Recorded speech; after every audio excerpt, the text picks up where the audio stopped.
morning, everybody. My name is Dou van der Walt. Nikki is also on the panel this morning.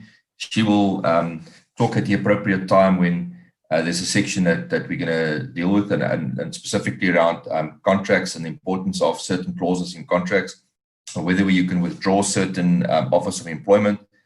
So yeah, thank you very much for joining us. We hope you're going to find this insightful. And yeah, let's fire away. So we're going to cover, and it's quite an important section, as to a lot of people don't spend a lot of time on interviews, but why interviews are important and how you do it right. What is important in terms of why pre-employment checks is so important, what you can ask, what you can't ask for, and there's some important points we'll share with you there. The importance of a reference check, and then why we prefer to do them. Retracting offers of employment, as I said earlier. And then the pitfalls and the costs of recruiting somebody badly. In other words, you don't do the process properly. What are the actual costs that takes place in your business? What's the effects of that in your business when this is done badly? Let's go to the first slide. So in preparing for the webinar, we tried to get some costs, and unfortunately we don't have a South African example, but we have a US example of some stats and statistics that they've gathered in terms of what is what we call a bad hire actually costs. So there's the first statistics. I mean, it's astounding that 46% of all new hires are deemed failures by the 18-month mark. In other words, the person is in your business for 18 months, and by then they are a complete failure. So can you imagine the money that you've spent in terms of training and development, the hours you've spent supervising that person, and then only to 18 months later realize, well, they're not actually working out in my business. Then, you know, the cost of expenses related to bad hires, and that's an American example, which is $240,000. So it's interesting that if you take that, the median salary in America is probably around about the $40,000 to $50,000 mark a year. And that is actually, the cost is 6 times that in the US. So that is quite an astounding a number that when you think about it, that you could have hired 6 more people for the same money that it cost you to hire 1 person. Then, I mean, the hours that are spent on hiring activities, you would have, if you had spent 30 hours per week on your hiring activities, you would have wasted all of that time. Because you could have spent that time on something more productive. The revenue per employee, they reckon that you could double you could increase your revenue if you have a really good employee by up to 40%. If you top talent in your revenue in your business, you can increase that by 65%. So then you also have the cost of marketing. You know, that you could that all of that just goes down the drain if you don't do it well. So that is just some hard numbers. If we do recruitment poorly, what it actually costs in your business. But we're going to talk about the South African context a bit later in the presentation. Next slide. So before you start recruitment, what do we need to do? The first thing is that you need to be very certain that you know what you're actually looking for. So you need to have an in-depth understanding of the role that you're hiring for, because then you'll know when you place your ad or when you start looking for people that you're actually going to find the right person for your business. Also ensure that that when you're recruiting, that your candidates actually know exactly what you're looking for when they eventually join your business. So key questions that you need to ask when you start recruiting your businesses. For your businesses, why is the new employee needed? Number one, what duties and responsibilities is that person gonna fulfill in your business? What are the skills and abilities that are required to succeed in this role? Okay, and then how does this role fit in with the wider business structure? So a lot of smaller companies simply say, well, I think I need this person. You know, it's this kind of role, that kind of role, and they're not sure. How does that actually fit in with the overall business strategy? Next slide.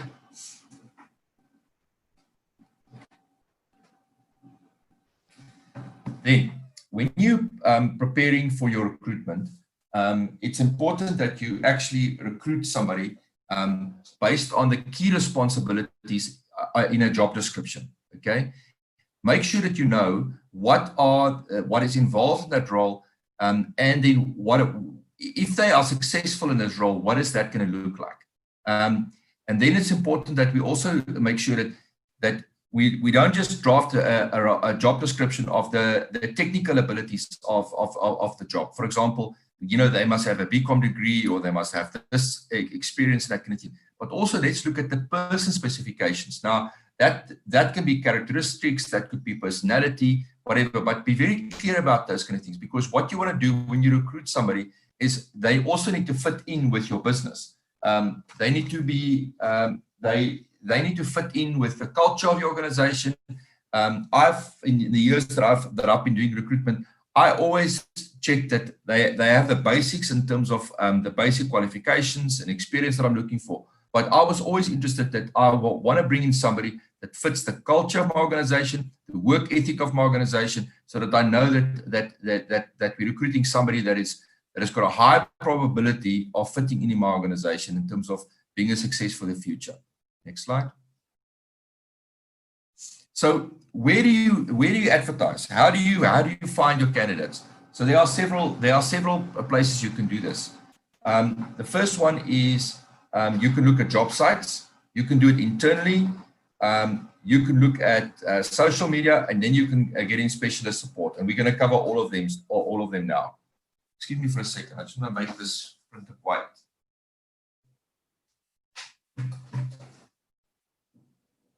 Then let's just deal with job sites. So job sites, the benefits are that, and job sites, and there are tons of them. Typically in South Africa, we look at Monster, we look at job sites like Indeed, there's Career Junction. I saw a new one this morning on CNN called Giraffe. There are a myriad of job sites. So there are lots of job sites where people either post their CVs or where you can go and find people for your business. The drawback when you post, and I speak from experience here, is when you post vacancies on a job site with a link to your organization, you might land up with literally thousands of CVs that can flood your mailbox. Previously, I did it at a large corporate where I created a link to my organization with a job site, and literally our mailbox fell over with CVs. And eventually, you don't know where to actually start looking for a job for CVs that actually fit your organization. You could also do it internally, and I still believe that that's possibly the best way of recruiting, is when you look at your internal resources, what you've got, they might be sitting in your organization. And it saves you a lot of time because you don't have to do all the orientation, you don't have to spend any recruiting costs or anything like that. And it's also often good news stories to promote somebody internally into a role. But the downside of that is that often you could also land up with a situation where I call it corporate inbreeding, is where the same ideas start floating in the same organization and groupthink starts to set in your business. So I think it's healthy to have a good balance between internal candidates and people that you find from the market. It helps in terms of getting fresh perspectives into your business, and it helps in terms of the way you want to maybe move certain of your functions forward in your business. Then social media. So as we all know, LinkedIn is the #1 social platform for recruitment. And the numbers are that there's 350 million people on LinkedIn, and it's bigger than Facebook and Twitter. The drawback though is that, and I know this also from experience, you don't always find people on LinkedIn because LinkedIn, for example, to recruit via LinkedIn is very, very expensive, because the monthly subscription fees is in fact in pounds, and in some instances in dollars.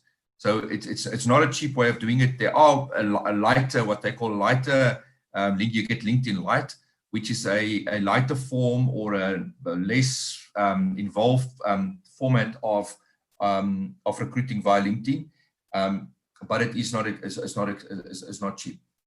And also, it is quite tricky to find people on LinkedIn because not everybody makes themselves searchable or available for positions, but it is a very good platform. It's also important that as we move in this digital world, a lot of people go online. There's no longer the I knock on the door to go look for jobs. That your employment brand needs to be very, very well developed, and you need to be out there to make sure that you're visible and that people see you as a potential employer of the future. So you get things like my employer brand, what do we stand for, what are our values and missions, and all of those kind of things. Make sure that those things are very well defined, because excuse me, candidates now find you. We have seen that because you have a certain culture and you're well known, employees come to you to say to you, look, I really want to come and work for you. So you don't going to have to look for them, they come to you. Next slide.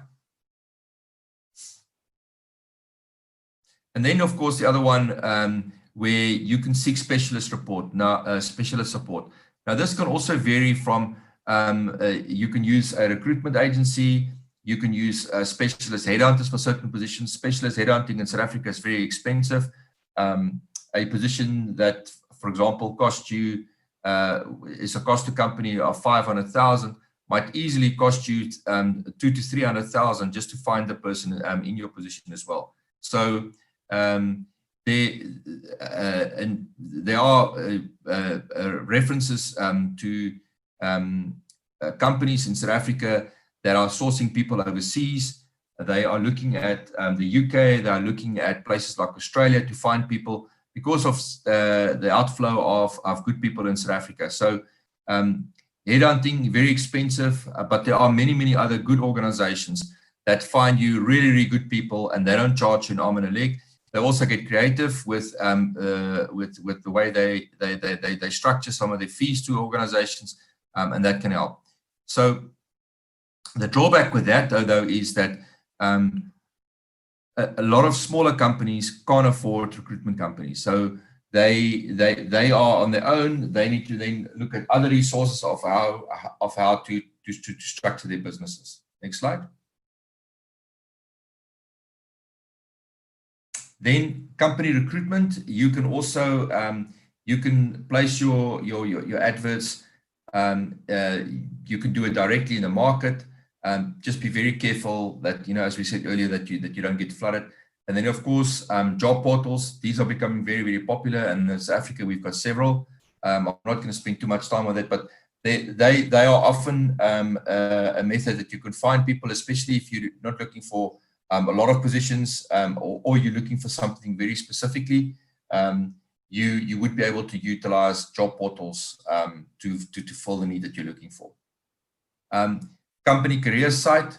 A lot of large corporates have got dedicated career sites. In other words, they have it's almost like a website that they have that's available. For example, I can give you one. Elovo as a company that I know that's got one. It's called Elovo Careers, with a web link and that kind of thing. You can go on there.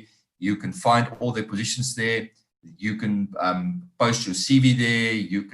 There's all kinds of algorithms that they've built into it so that they can make it easy for themselves. You can upload your CV, that kind of thing. Then social media platforms, as we've already said, LinkedIn, Facebook, and Twitter as well. Then we've already spoken about placement agencies. We've already covered that. Then job fairs. Job fairs is a one-stop public event. For example, you get it at universities, where you can go to universities and you can say, our organization is coming to you. We want to recruit, which links into campus placements as well, where you can go and find at the campus, at universities or at other technical facilities. You can go there and you can go and recruit people. So that's where you will find your people. Then I've just added this as well. professional bodies. You find in South Africa, for example, the Institute of Directors of South Africa, you can go and recruit directors there, non-executive directors, you can find it. It's another organization called CEDAR.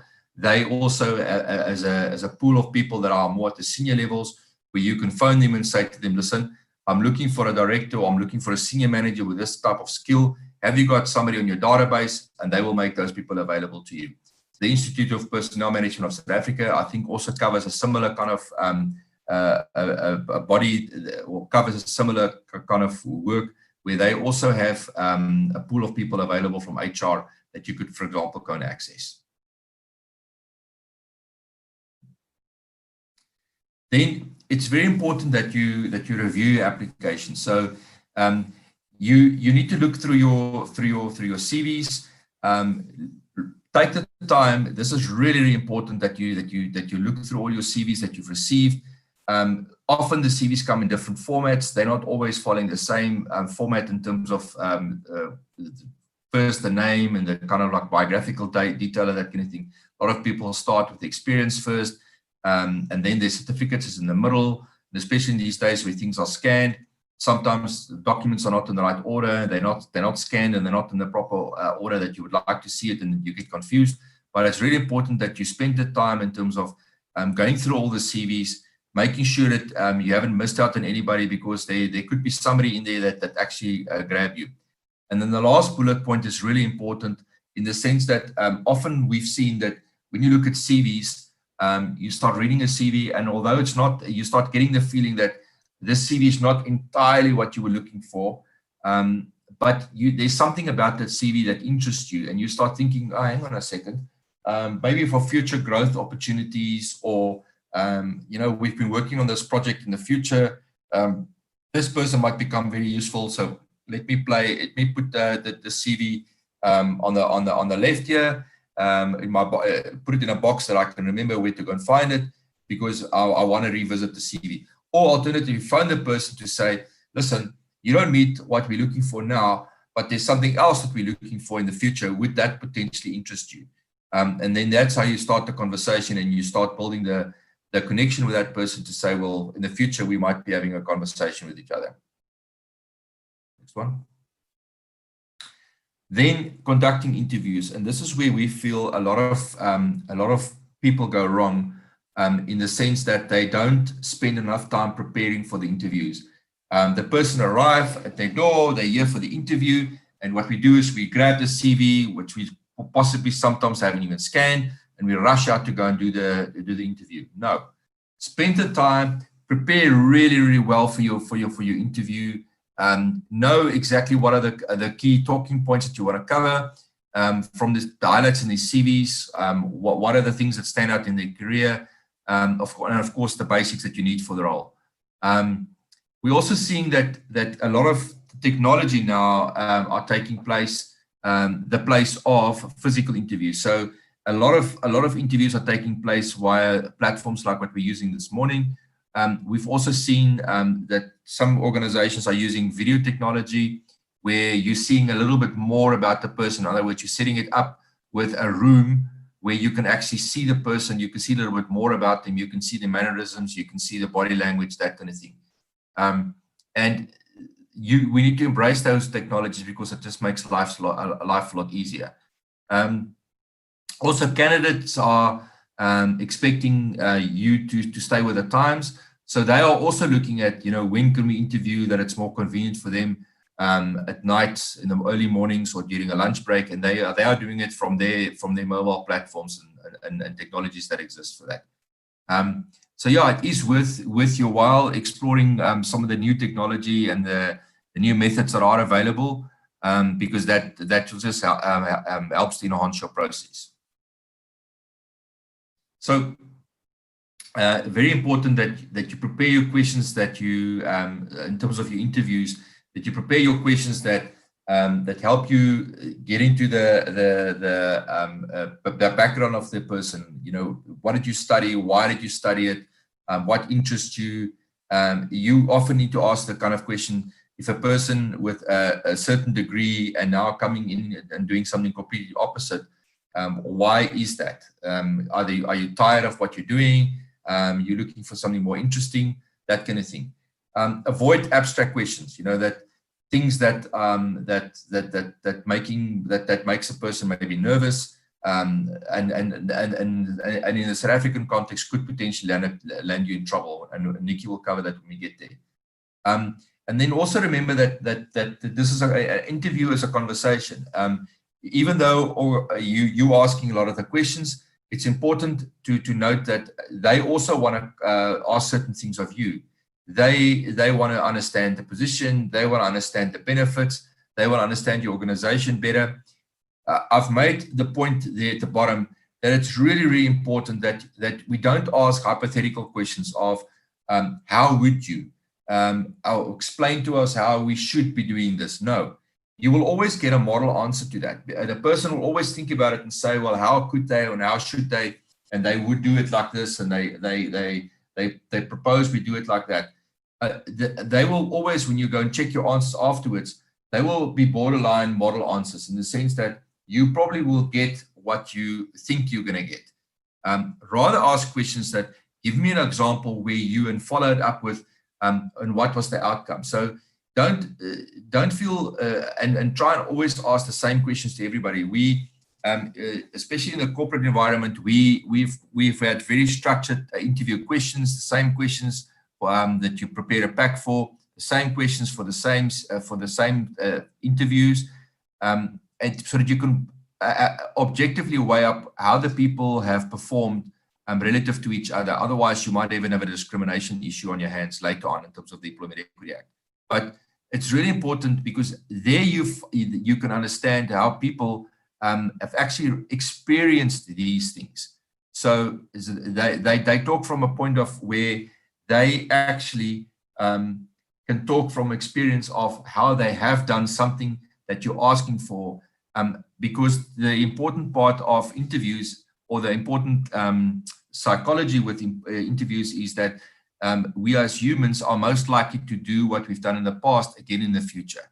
So if I've done a certain task in a certain way in the past, I'm more than likely to do it in the future again, and that's what you're checking for. So it's really important that you understand what are the questions and what are you trying to get from it. Then the important part in terms of the use of psychometrics, and it's really important that people understand that psychometrics has got a role to play, but there are certain rules, if I can put it like that, around psychometrics, and I'll cover them now. But psychometrics are very, very useful. They can help you in your business in terms of the way they understand certain things that are underlying in the psyche of the person. And there are many, many instruments out there. The important part is that you understand the kind of psychometrics that you want to use, what they are going to be used for. So you need to understand that if you're going to use a psychological instrument or assessment, that you can't use something that is not applicable in terms of what you're going to use in your business. So it's no use just because there's a service provider that says to you, listen, our psychometric assessments or tests are so fantastic and they do X, Y, Z, but they, for example, completely impractical towards your business. So use the tests that can actually make sure that when you're evaluating somebody, that's actually going to help you make a sound decision in terms of what you want to use the position for. So psychometrics then fall basically into two large categories. The one is designed to check personality, your values, your interests, and your beliefs, and they're not necessarily right or wrong. It's just they kind of like indicate to you how a person is thinking. And the other one is more to check aptitude, in other words, the person's ability, and they are known as maximum performance assessments. In other words, they're checking it. Typically, here you get your psychometric assessments around IQ and things like that. But a lot of companies are now moving away from just purely those kind of assessments. They're looking for like blended approaches where I actually put you through a battery of assessments. In other words, I'm using a little bit of the first category of where I can check on your personality and the way you work, for example, under stress and those kind of things. And then the second one is I'm actually checking what is your inherent ability that you've got in terms of what's required for the role that you're considering the person for. Next slide. Then we need to be very careful, especially in South Africa, with the use of psychometrics. Legislation, we've got legislation in South Africa that governs it. The Employment Equity Act, as originally passed, placed limitations on the use of psychometrics. In other words, you can only use the psychometrics if they tick certain boxes, and not all psychometrics are how should I put it, are compliant with this requirement. So, and the requirements are that the test must be reliable, they must be valid, they may not discriminate against any individual group in South Africa, and it must be, you must be able to use them in a fair manner. So that third bullet point is really important because of South Africa's past, a lot of previous psychometric assessments that have existed in the past were only able to use validation in terms of the white population in South Africa. So what they call white population norms and those kind of things. So the CCMA, after the courts then outlawed a lot of those assessments because they were not actually valid in terms of the broader population in South Africa. So a lot of psychometric assessments had to be revalidated based on that, so that they can become compliant, so that they can use them in the business. So the last bullet point there is that you can in fact use psychometrics to discriminate based on the inherent requirements of the job. In other words, if you're looking for something very specifically, you can then actively say, look, I'm going to exclude this candidate and that candidate, provided you can justify this is on the basis why you've done it. But unfair discrimination is completely forbidden. And if you've got any arbitrary requirements for your job specifications, that is also outlawed. That may not be applied. Next one. So once you've done it, and here I'm going to hand over to Nikki. Once you've done your shortlisting, it's really important to check their references. So you consider the references from the agencies, but also we advocate you do your own references and do more than one company, because you want to understand what were the reasons that the person left. Are they valid? Are there any funnies that we need to know about? And funnies by that we mean is there anything that the person, for example, left an organization under a cloud, they were suspended or they were dismissed for massive fraud?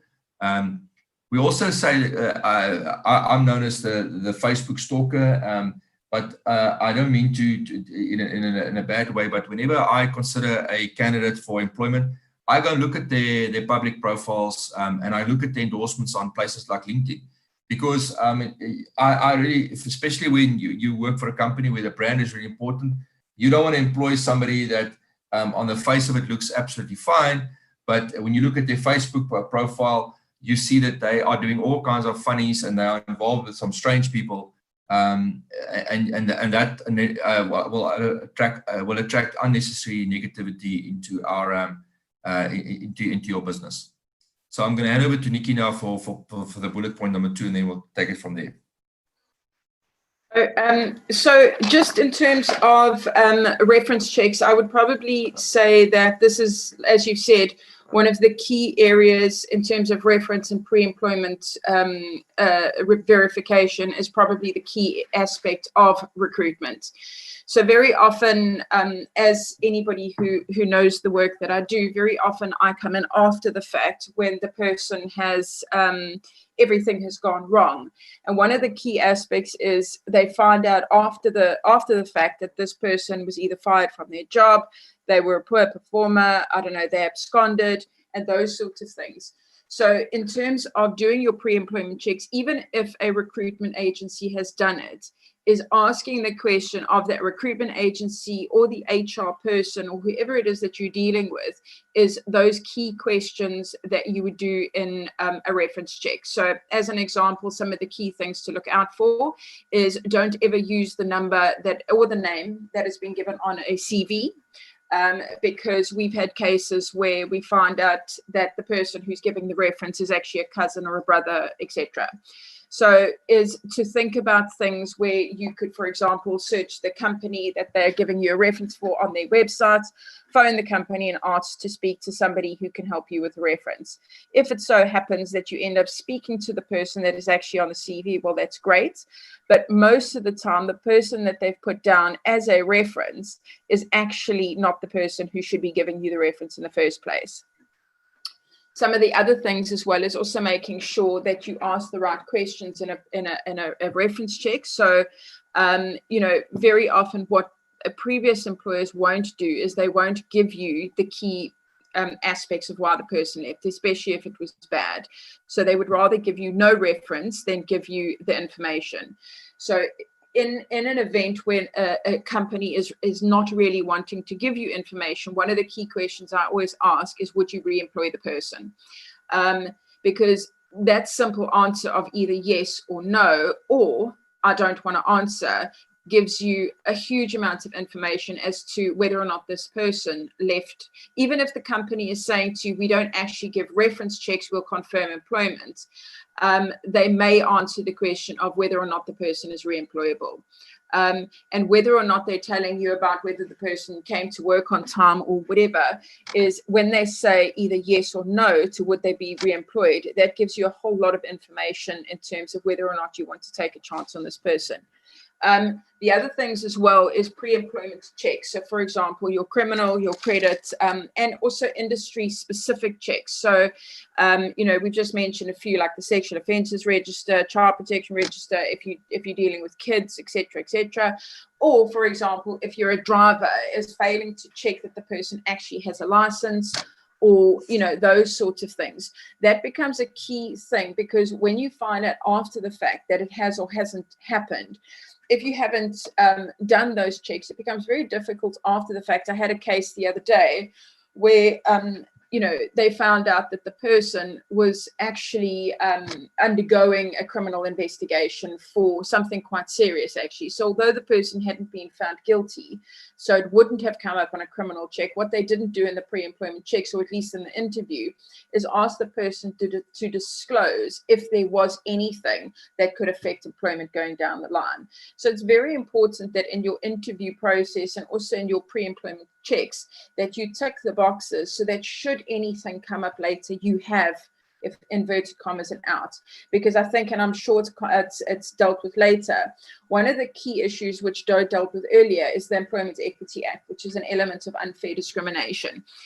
Now, unfair discrimination deals with employees, but what a lot of companies don't realize is that in terms of unfair discrimination, that employee, inverted commas, includes any potential employees. So if they've come to your business for an interview, they are included in that bracket. So if they don't get a job or they are excluded and they believe it to be unfair discrimination, they can take you as the employer to CCMA. And the onus, if they are making a claim of unfair discrimination, is generally on you as the employer to prove that it didn't happen. So those are some of the things that, as you know, from my side as an HR professional, you know, I just, from a practical perspective, would always say to any business, the reference checks are incredibly important, and then doing your pre-employment checks. Sorry, just to mention as well, is in dealing with criminal checks and credit checks, so I'm not talking about sexual offences and those sorts, because that's a legislated requirement. Criminal checks and credit checks don't automatically exclude a person from a job.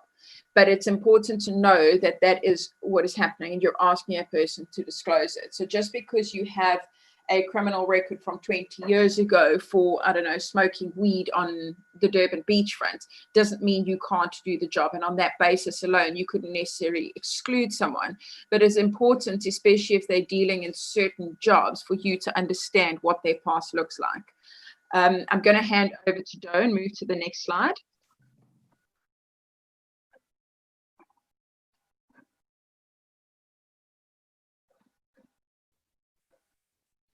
So here's a really important point as well. So a well-crafted contract cannot be emphasized.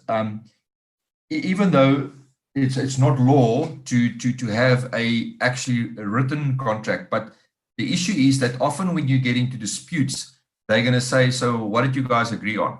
And why we are saying here is, what we want to make sure is that when you have a contract, well-crafted contract drafted or written for you by somebody perhaps like our organization, is that we check that all the basics are there, but we also check for some of this other kind of stuff. So, for example, a good clause on probation, so that if things don't work out, you can then say, okay, well, here's our out. We have a way to get rid of this employee because things are not working out. We've tried our best, and the CCMA also has got very little tolerance for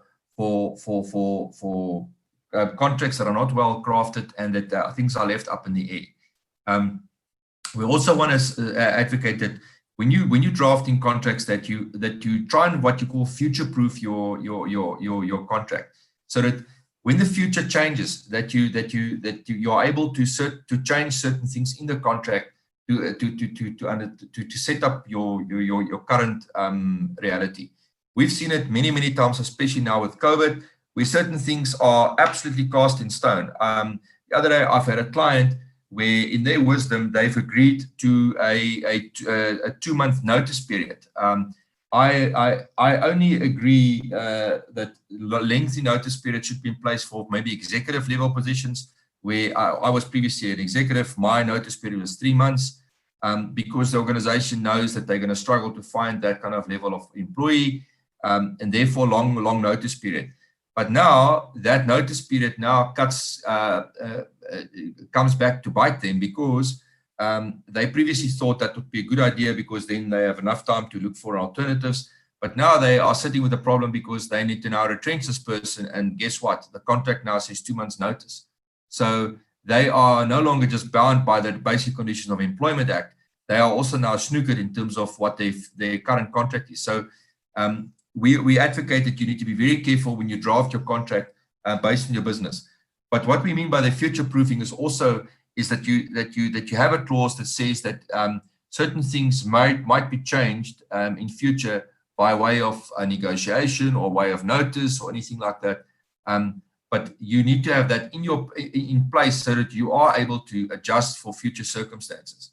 So other documentations that employees need to complete. You want them to, or once you've started to now go to the hiring stage, you want them to get to the risk benefits. You want them to complete their laptop and their company car. Sorry, there's a spell out the bracket, but the tool of trade, for example, the laptop, the company car, etc. Their retirement benefits, the health assessments, and or medicals.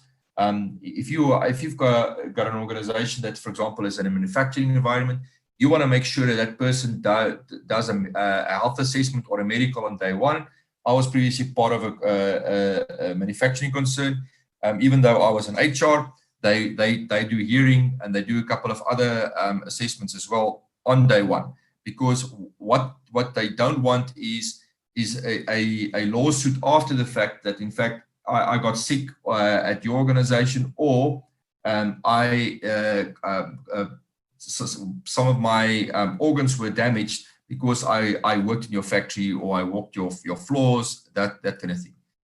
It's also advisable that if a person is joining, for example, from in a manufacturing environment, and they come from another company, that they bring that exit medical, what we call an exit medical, from that organization with them to your organization, so that forms the new baseline of what they enter within your organization. And it's also advisable that once you've decided to hire the person, that they fill in the forms prior to joining. So that the first day is not the person is loaded with 25 forms to fill in, and it's all intimidating, and they are so stressed because they need to do it quickly because they want to go and see people and they want to go and see the offices and all those kind of things, and then they make mistakes. A lot of companies also now send links out. So they send out a link with all the company documents that need to be completed. And now with these days, with the way Adobe works, you can get a lot of forms now that you can actually complete electronically and submit them electronically, and they are as good as signed by the time you submit them. Next slide.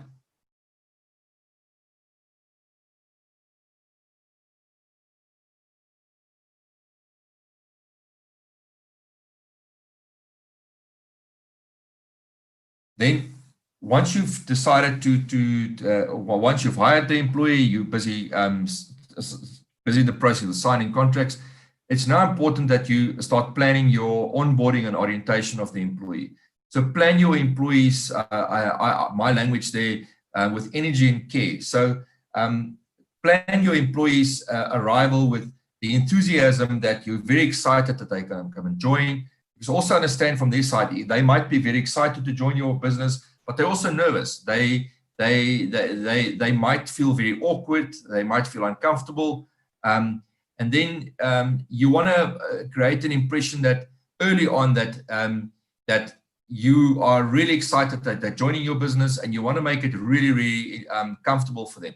So we've just put down some onboarding checklists, some tips for you in terms of making sure that they know where are the bathrooms, what are the lunch times, generally where people go and sit and eat.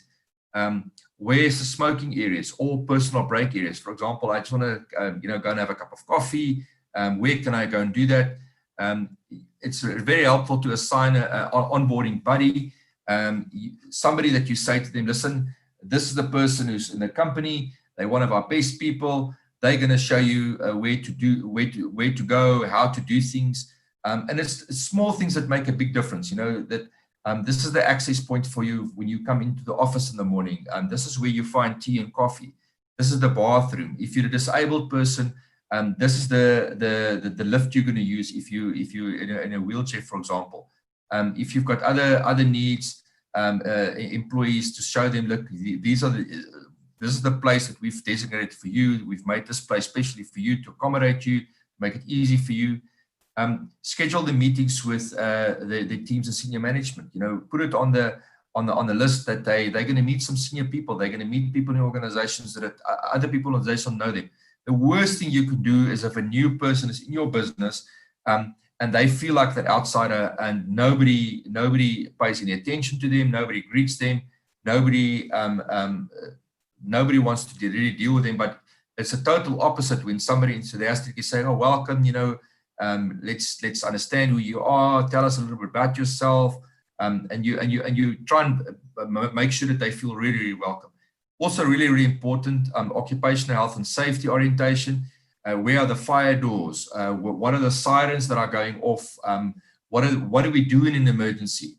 When you go to some of the very large manufacturing concerns, this is one of the first things that they do with you is before you even go to the offices, you meet anybody, you do occupational health and safety orientation, because that's the that's the most important thing in their lives for them. Let's go to the next slide. Sorry, Joe, before we go to the next slide, I just wanted to weigh in just very quickly is, so from a perspective of onboarding and orientation, in as much as, the recruitment is really, really important, very often this is the place that employers fall down. So you go through this massive recruitment drive, you do your interviews, you do everything extremely well, you do your pre-employment checks, and then the person arrives on the first day. And this is the place where employers, in my opinion, fall down because they don't do an induction. They don't do the orientation. So what happens is that this person arrives and they just get put at a desk, as an example. And whatever they came with, they bring into the new place. They don't learn the culture. They don't learn what's expected. So nobody tells them anything. And they're just basically put into an environment in which they must either sink or swim.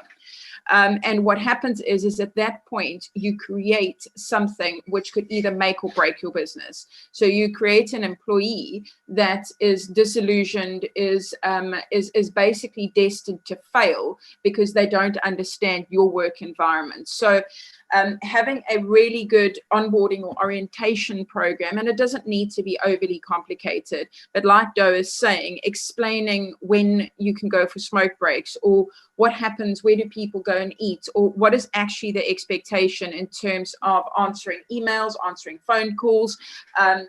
What is the culture within this organization? We had, as an example, many years ago, through a recruitment agency, a guy used to arrive every morning, so not specifically at HR Talk, but a client of ours, where a guy used to arrive first day at work, used to arrive every day on time, but used to sit in the parking lot and have his breakfast for an hour.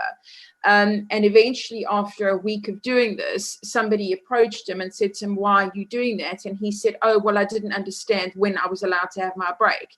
The reality is whether he did or he didn't understand, firstly, is because it was never, inverted commas, explained. What happened was he started taking chances right from the beginning.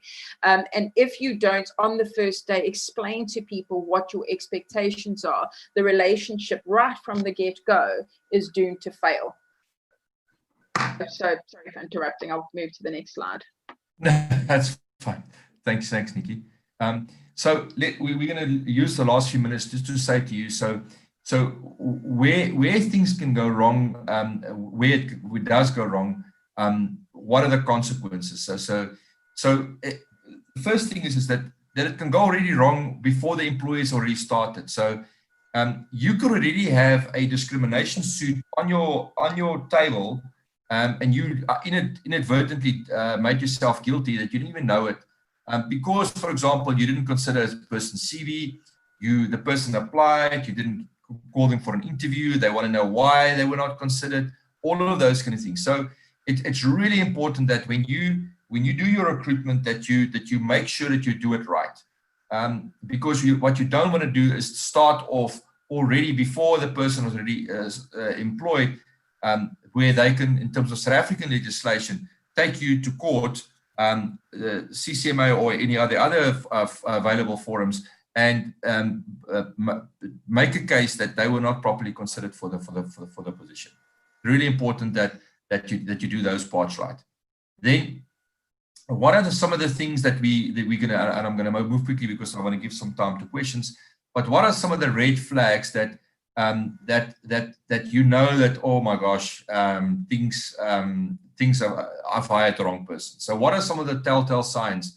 And they are there that at the bottom there below the red, the employee is not producing the quality of work that you've agreed upon, and that's after you've given them training, after you think, but hang on a second, we've been training this guy for the last 2-3 months now, what's going on, the employee does not have the skill that they said that they had in an interview. We've seen that plenty of times. We've dealt with a matter a little while ago where a client said to us that or the applicant said that they had some really, really good Excel skills, and when they started doing the work and they started doing some basic formulas, the client then said, but hang on a second, you can't even do what one of our secretaries can be doing, and you should be an accountant or whatever. And the flags just went up. So hang on a second, we've got a problem here. And they're missing key performance indicators. They're missing key dates. They're just not where you want them to be. So they're consistently underperforming in terms of your expectation. They have a bad attitude. They are frequently disagreeable or critical.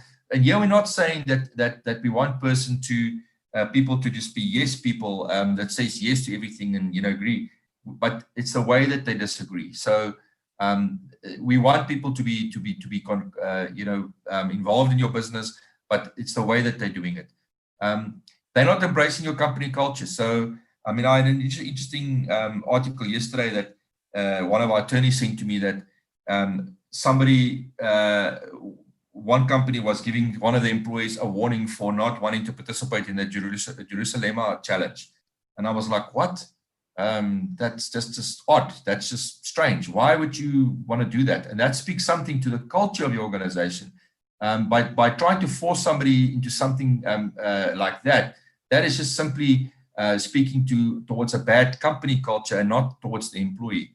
Then the last one there, and we've got many on the next slides, They are chronically tardy or absent. In other words, they just always arrive late, and you're starting to pick up a pattern. Red flag must go on immediately, and that's when you phone Nikki. They repeatedly make the same mistakes. They blame others for their mistakes or failures. You're receiving constant negative feedback from customers on that specific employee. They consistently receive poor performance reviews. If a person in the first 3 months is already making those kind of errors, then you know that hang on a second, something is not right here. The problem also is that they take an inordinate amount of time from you to manage them. So you know that, hang on a second, my other employees I don't manage so closely. Why do I need to manage this person so closely? And it's also important that you hire them that you train them for their training. You give them adequate time for the responsibilities, and there's bound to be a learning curve in the beginning. So you need to watch out for those kind of things. Employees may also feel entitled. They have developed a negative attitude. They don't fully understand their role in the organization. There's a decreased morale in the group. In other words, you know what, this person is just disturbing what we're busy with in our organization. It's just not right, working right for us. So if they are displaying, if, for example, that all these kind of things, you know that you possibly have a problem in your business, and now we're going to talk quickly about how to fix it.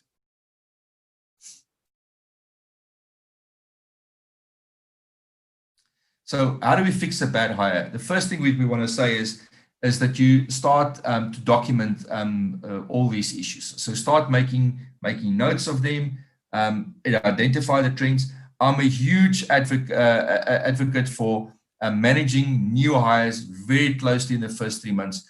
I'm a firm believer in making sure that your probation period clause in your contract works for you. So make sure that you document all of those things. Discuss the issues with the employee, make them aware of what's going on, that you're not happy, that they're not performing to the adequate levels that you would like them to, and try and see if you can fix their behavior before you need to maybe exit them from your business. Performance management, like I said, you keep a record of it. I've dealt with it this year for a client where we helped them to look at a new hire, where you have monthly meetings with them to try and see that you can improve their behavior, and or performance. And if it doesn't work for the first 3 months, then you're obviously going to either extend the probation period or you're going to exit the person. Adjust the responsibilities if you can. Often a person that you say will is struggling in this role, if I adjust something, they might be more suitable, maybe take something away and later on bring it back. And then if they have a great attitude, we advocate that you try and keep these people rather than get rid of them, because you might be, it might take you very long to recruit somebody. And if they don't have a good attitude, we then say, well, that's 2 strikes. You're not going to be able to fix this. Unfortunately, they need to exit. And if you remember the last point there, that these things are not personal. A work relationship can never become so personal that it becomes hard to do these things. It's a business. We're here to try and make money or to achieve a certain purpose.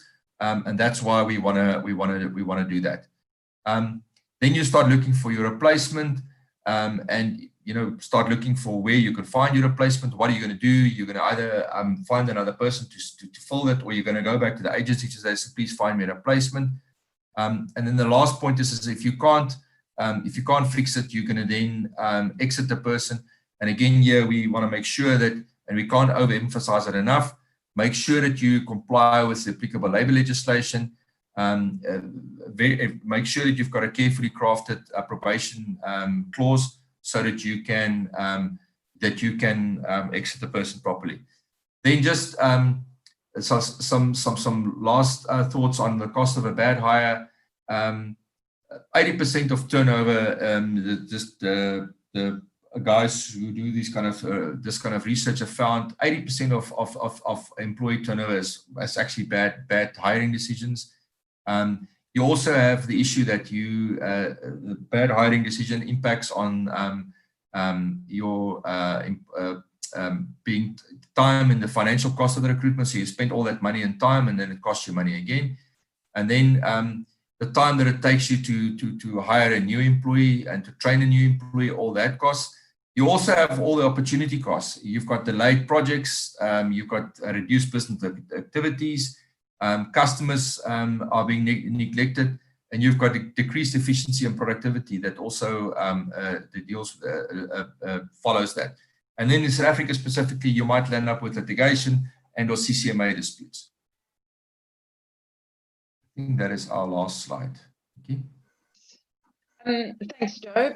So we had two questions that came up. The first one, which I'm going to ask you to answer, was how common are social media checks, profiles, posts, etc. in South Africa as part of the pre-employment checks? It's been said that this is now being introduced as one of the pre-employment checks by some companies. So do you have any input into Nikki, that? It's not yet, for example, formalized, but a lot of companies are doing it as part of their checks. When you, especially when you go look at more senior positions, they do absolutely thorough checks on the person.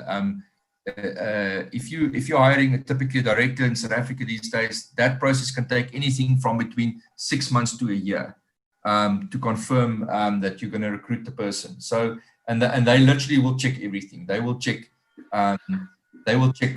past Facebook posts. They will go and do a search on Twitter.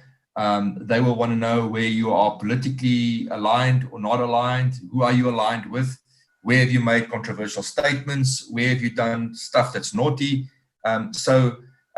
Because you're associated with their brand. And I've just recently seen it now with the controversy, for example, with Trump. These guys will dig up stuff in 20 years ago. So it's really important. I'm not a big fan of posting myself on Facebook. I post very little myself.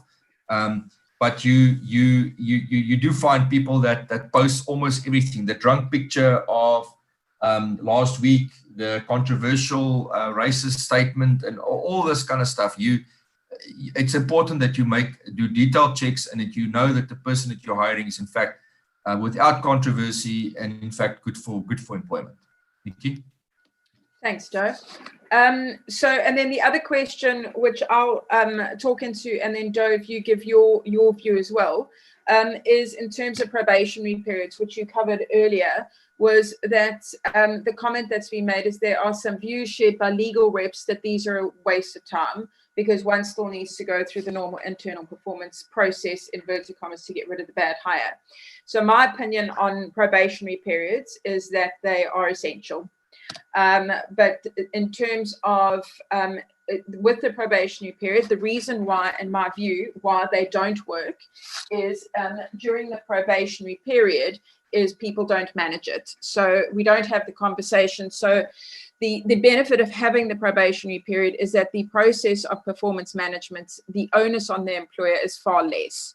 So you don't have to ensure the same amount as you would in the normal performance management process that you would outside of probationary period. So there's no onus to look for another position. There's no requirement to ensure that the person has, remembering that when you employ the person, if you've done the recruitment properly, have they had sufficient training, guidance, and counseling in the work standards.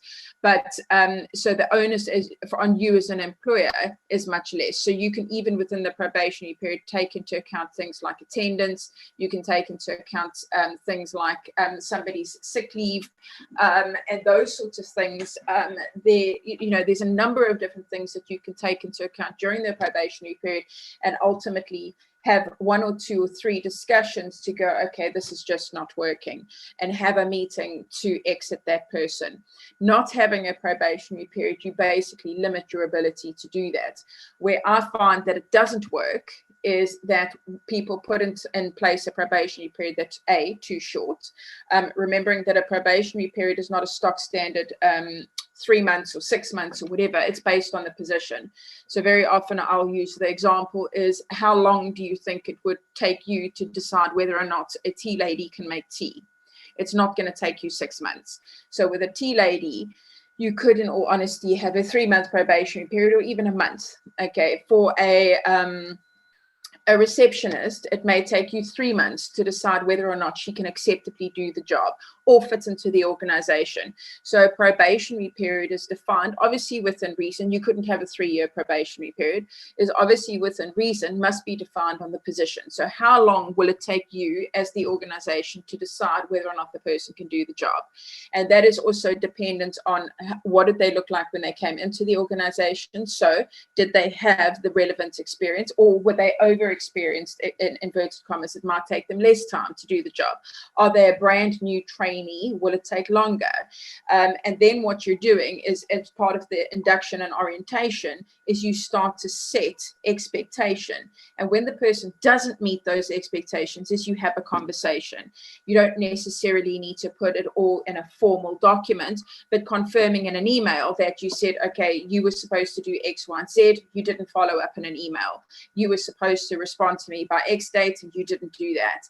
And then eventually, when they're not doing the same things over and over again, you have a conversation and you have a meeting to say, I've now asked you 4 times. We've had 4 meetings during your probationary period and you're still not getting it. So give me a reason, basically, why you should be allowed to continue. Or they are pretty much making it, with exception of 25%, and you extend the probationary period. The main reason why it doesn't work is because people don't manage probationary periods properly, in my view. Joe? No, Nikki, I 100% agree. And it's not a lot of work. And this is where we criticize companies. You've got a new hire, spend at the end of month 1 a bit of time to understand how the person is doing, all of that kind of stuff. Month number 2, and it's very easy after month number 3. Listen, after month number 1, we asked you to improve, you didn't. After month number 2, we asked you to improve, you didn't. And then you exit the person. So it's not something to be feared. It's not easy. It's not difficult. But where employees don't do it right is because they're not prepared to do the time. The employee is hired, just get on with it. And that can't be right. So I think from our side, there's no more questions, Joe. So thank you, everybody. Thank you, Joe. Have you answered Carl's question? I did.